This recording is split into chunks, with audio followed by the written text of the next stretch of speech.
ശംശായിക്ക് സ്തുതിയായിരിക്കട്ടെ. ആത്മീയഭോജ്യത്തിൽ ഇന്ന് നാം ചിന്തിക്കുന്ന വിഷയം, മാന്യത പോയാൽ മാലിന്യ തുല്യം. മാലിന്യം നമുക്കറിയാം, വേസ്റ്റ്. ഇനി ഏതാണ്ട് വേസ്റ്റായി മാറും നമ്മുടെ മാന്യത നമ്മൾ കളഞ്ഞാൽ. മാന്യരായിട്ട്, വളരെ മാന്യരായിട്ട് നമ്മൾ കാണുന്ന വ്യക്തികൾ, ആ മാന്യത കാത്തു സൂക്ഷിക്കാതിരിക്കുന്ന വ്യക്തികളെക്കുറിച്ചൊക്കെ നമ്മൾ സംസാരിക്കാറുണ്ട്. നമ്മൾ സമൂഹത്തിൽ കണ്ടെത്താറുണ്ട് അങ്ങനെ വ്യക്തികൾ. നമ്മളെ സംബന്ധിച്ചിടത്തോളം ഒരു കാര്യം ബോധ്യപ്പെട്ടിരിക്കണം, എൻ്റെ മാന്യത എനിക്ക് നഷ്ടപ്പെട്ടാൽ പിന്നെ ഞാൻ മാലിന്യ തുല്യമാണ്. അങ്ങനെ ഒരു ദാരുണമായ ദുരവസ്ഥയിലേക്ക് നമ്മൾ പോകാതിരിക്കാൻ പ്രത്യേകം ശ്രദ്ധിക്കണം. ഒരു മാർപ്പാപ്പ സൂചിപ്പിച്ച ഒരു കാര്യമുണ്ട്, ധ്യാനാത്മകമല്ലാത്ത ജപമാല ആത്മാവില്ലാത്ത ശരീരം പോലെയാണ്. നമുക്ക് വേണമെങ്കിൽ ജപമാല ചൊല്ലുന്നവരാകാം, പക്ഷെ അത് ധ്യാനാത്മകമല്ലെങ്കിൽ ആത്മാവില്ലാത്ത ശരീരം പോലെയാണ്. നമുക്ക് വേണമെങ്കിൽ ഒരു ക്രിസ്ത്യാനിയുടെ പേരുണ്ടാകാം, പക്ഷേ ആ ക്രിസ്ത്യാനിക്ക് വേണ്ട ചൈതന്യം ഉൾക്കൊള്ളുന്നില്ലെങ്കിൽ നമ്മൾ മാലിന്യതുല്യമായിട്ട് മാറാം. അത് വരാതിരിക്കണമെങ്കിൽ നമ്മളിൽ നിന്നും ദൈവം പ്രതീക്ഷിക്കുന്നത് എന്താണ്, അപ്രകാരം നമ്മുടെ ജീവിതത്തെ മുമ്പോട്ട് പോകാൻ നമുക്ക് പറ്റണം. മത്തായി 15, 8, 9 വചനങ്ങൾ എടുക്കുമ്പോൾ അവിടെയും പറഞ്ഞിട്ടുണ്ട്, നീ വേണേൽ ഒരുപാട് പ്രാർത്ഥനകൾ ചൊല്ലുന്ന വ്യക്തിയായിരിക്കാം, പക്ഷേ ദൈവം അതിൽ സംപ്രീതനാകണമെന്നില്ല. നിങ്ങളുടെ അധരസേവ അതെനിക്ക് വേണ്ട. അതുമാത്രം നിങ്ങൾ ചെയ്യുന്നവരാണെങ്കിൽ നിങ്ങൾ വെറുതെ സമയം വേസ്റ്റാക്കിയാണ്, അത് ഫലം കാണില്ല എന്നുള്ളത് ഈ മത്തായി 15, 8 മുതൽ വായിക്കുമ്പോൾ നമ്മൾ കാണുന്ന ഒരു കാര്യമാണ്. വിശുദ്ധ അലൻ ദെലാറോഷ് അദ്ദേഹം ഈ നന്നായിട്ട് ജപമാല പ്രാർത്ഥിക്കുന്നവർക്ക് വാഗ്ദാനം ചെയ്തിരിക്കുന്ന ഒരു 10-15 പ്രധാനപ്പെട്ട കാര്യങ്ങൾ അവിടെ പറഞ്ഞിരിക്കുന്നത് കാണാൻ പറ്റും. അദ്ദേഹത്തിന് ദൈവം കൊടുത്ത മാതാവിലൂടെ കിട്ടിയ ചില സന്ദേശങ്ങളും കാര്യങ്ങളൊക്കെയാണ്. ഏതാനും പ്രധാനപ്പെട്ട കാര്യങ്ങളെങ്കിലും നമ്മൾ ഓർത്തിരിക്കുന്നത് നല്ലതാണ്. എല്ലാം നമുക്ക് ഇവിടെ പറയാനുള്ള സമയമില്ലെങ്കിലും ഏതാനും ചില കാര്യങ്ങൾ, നന്നായിട്ട് ജപമാല പ്രാർത്ഥിക്കുന്നവരാണെങ്കിൽ, ചൊല്ലുന്നവരല്ല, പ്രാർത്ഥിക്കുന്നവർ വെറുതെ അത് ചൊല്ലിവിട്ടത് കൊണ്ട് ഈ അനുഗ്രഹങ്ങളൊന്നും ഉണ്ടാവണമെന്നില്ല.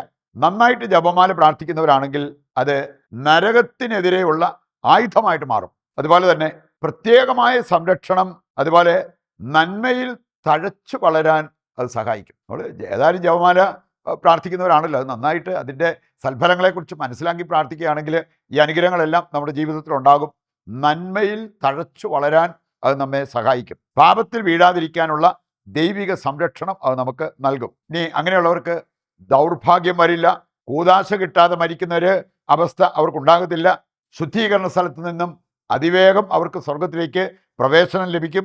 അതുപോലെ അന്ത്യവിധിയിൽ പ്രത്യേക പരിഗണനയും നിത്യ സൗഭാഗ്യവും അവർക്ക് പ്രതീക്ഷിക്കാൻ പറ്റും. ഇതെല്ലാം ഈ വിശുദ്ധൻ വെളിപ്പെടുത്തിയ കാര്യങ്ങളാണ്. അതുകൊണ്ട് തന്നെ നമ്മൾ പ്രാർത്ഥിക്കുമ്പോൾ ദൈവത്തിന് പ്രീതികരമാകുന്ന രീതിയിൽ പ്രാർത്ഥിക്കാൻ, വ്യക്തിപരമായ പ്രാർത്ഥനയാണേലും ജപമാല പ്രാർത്ഥനയാണേലും വിശുദ്ധ ബലിയർപ്പണമാണേലും അതെല്ലാം വേണ്ടതുപോലെ നടത്താനുള്ള ആ ഒരു പ്രചോദനം നമുക്കുണ്ടാകണം. നമ്മളിനി കാണാൻ പോകുന്നത് മാന്യത പകരുന്ന ചില കാര്യങ്ങളെക്കുറിച്ച് വചനം പഠിപ്പിക്കുന്നുണ്ട്. ആ കാര്യങ്ങളിൽ ശ്രദ്ധയുള്ളവരാണെങ്കിൽ നമുക്ക് മാന്യരായിട്ട് ജീവിക്കാൻ പറ്റും. ഒന്ന്, വിശുദ്ധിയിലേക്കുള്ള നമ്മുടെ വിളി.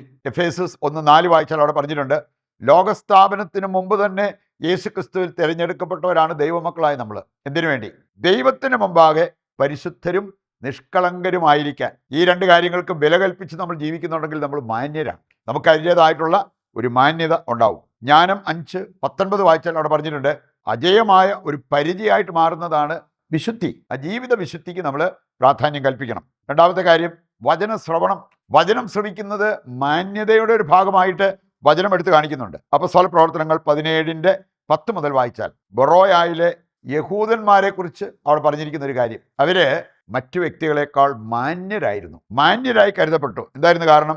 അതീവ താല്പര്യത്തോടെയാണ് അവർ വചനം സ്വീകരിച്ചത്. ഇനി അത് ഒരു മാന്യതയാണ്. ഇനി നമുക്ക് ഈ ദൈവവചനത്തോട് ഒരു താല്പര്യം ഇല്ലാതെ, അല്ലെ അതിനെ എതിർക്കുകയൊക്കെ ചെയ്യുന്ന, കുറ്റപ്പെടുത്തുകയൊക്കെ ചെയ്യുന്ന ആ ഒരവസ്ഥ നമ്മുടെ മാന്യത കവരുന്ന കാര്യമായിട്ട് നമുക്ക് കാണാൻ പറ്റും. മൂന്നാമത്തെ കാര്യം, ദൈവവചനം നമ്മെ ഓർമ്മിപ്പിക്കുന്നുണ്ട്. 1 കൊരിന്തോസ് 6:20 വചനം, നിങ്ങൾ വിലയ്ക്ക് വാങ്ങപ്പെട്ടവരാണ്. യേശുവാണ് നമുക്ക് ആ ഒരു വില കൽപ്പിച്ചത്. യേശുവാണ് നമുക്ക് വില പകർന്നു തന്നത്.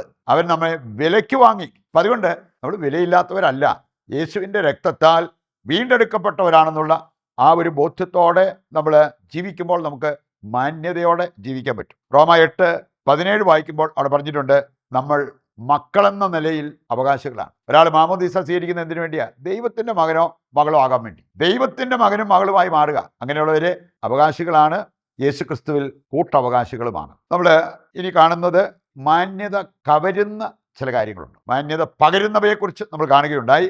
മാന്യത കവരുന്ന കാര്യങ്ങൾ, അതിലൊന്നാണ് കാമവികാരങ്ങൾ. 1 തെസ്സലോനിക്ക 3 മുതൽ വായിച്ചാൽ അവിടെ പറഞ്ഞിട്ടുണ്ട്, കാമവികാരങ്ങൾക്ക് നിങ്ങൾ വിധേയരാകരുത്. അത് നമ്മളെ മാന്യതയില്ലാത്ത വ്യക്തികളാക്കി. ഇന്ന് ഇങ്ങനെയുള്ള കാര്യങ്ങളുടെയൊക്കെ പുറകെ പോയിട്ട് ഒരു വിലയില്ലാത്ത അവസ്ഥയിൽ ജീവിക്കേണ്ടി വരുന്ന വ്യക്തികളുണ്ട്. 2, വിഗ്രഹാരാധന നമ്മുടെ മാന്യത കവരുന്ന ഒരു കാര്യമാണ്. റോമ 1:21 മുതൽ വായിച്ചാൽ മതി. വിഗ്രഹാരാധന നടത്തിയ അവര് ഏതെല്ലാം പാപാവസ്ഥയിലേക്ക്, ഒരു പാപത്തിന്റെ കൂമ്പാരമായിട്ട് അവരുടെ ജീവിതം മാറിയതിനെക്കുറിച്ച് അവിടെ പറഞ്ഞിരിക്കുന്നത് കാണാൻ പറ്റും. മറ്റൊന്ന് സ്വാർത്ഥത നമ്മുടെ മാന്യത കവരും. ഇന്ന് കടുത്ത സ്വാർത്ഥതയിൽ ജീവിക്കുന്ന, മറ്റാരെയും മാനിക്കാതെ, മറ്റാർക്കും ഒരു ഉപകാരവും ചെയ്യാതെ കണ്ട് സ്വാർത്ഥമതികളായി ജീവിക്കുന്നവരെ മാന്യരായിട്ട് ആരെങ്കിലും കാണുമോ? നമ്മുടെ മാന്യത കവരുന്ന കാര്യം. സ്വയം മറന്ന് വേണമെങ്കിൽ മറ്റുള്ളവരുടെ നന്മയ്ക്ക് വേണ്ടി നിലകൊണ്ട വ്യക്തികൾ, ജീവൻ പോലും കൊടുക്കാൻ തയ്യാറായ വ്യക്തികൾ, അവരെ മാന്യരായിട്ടാണ് ദൈവം കാണുന്നതും മനുഷ്യർ കാണുന്നതും. അവസാനമായിട്ട് നമ്മൾ ചിന്തിക്കുന്നത്, നമ്മുടെ ഹൃദയത്തിലെ നന്മയും തിന്മയും അതനുസരിച്ച് മുഖഭാവം മാറും. നമുക്കതുകൊണ്ട് ഗ്രേസ്ഫുൾ, കൃപയുള്ള, മുഖകാന്തിയുള്ള ഒരു വ്യക്തിയായിട്ട് മാറണമെങ്കിൽ ആദ്യം നമ്മൾ ക്ലീൻ ചെയ്യേണ്ടത് നമ്മുടെ ഹൃദയം. അത് നമ്മൾ കാണുന്നുണ്ട്. പ്രഭാഷകൻ 13:25, ഹൃദയത്തിലെ നന്മയ്ക്കും തിന്മയ്ക്കും അനുസരിച്ച് മുഖഭാവം മാറും. അതുകൊണ്ട് നമ്മൾ മാന്യരായിട്ട് ജീവിക്കണമെങ്കിൽ വളരെ പ്രധാനപ്പെട്ട ഒരു കാര്യമാണ് ഹൃദയം വെടിപ്പാക്കി ഹൃദയത്തിൽ നന്മ നിറയ്ക്കുക. ഈ ഒരു സന്ദേശം ഹൃദയത്തിലേക്ക് ഏറ്റെടുത്തുകൊണ്ട് അത് ജീവിക്കുവാൻ വേണ്ട കൃപയ്ക്കായി നമുക്ക് പ്രാർത്ഥിക്കാം. ഇതിൻ്റെ എല്ലാ പ്രാർത്ഥനാ നിയോഗങ്ങളും കർത്താവിൻ്റെ കരങ്ങളിൽ ഏൽപ്പിച്ചുകൊണ്ട് ശിരസ് നമിച്ച് ദിവ്യകാരുണ്യത്തിൻ്റെ ആശീർവാദവും നമുക്കിപ്പോൾ സ്വീകരിക്കാം.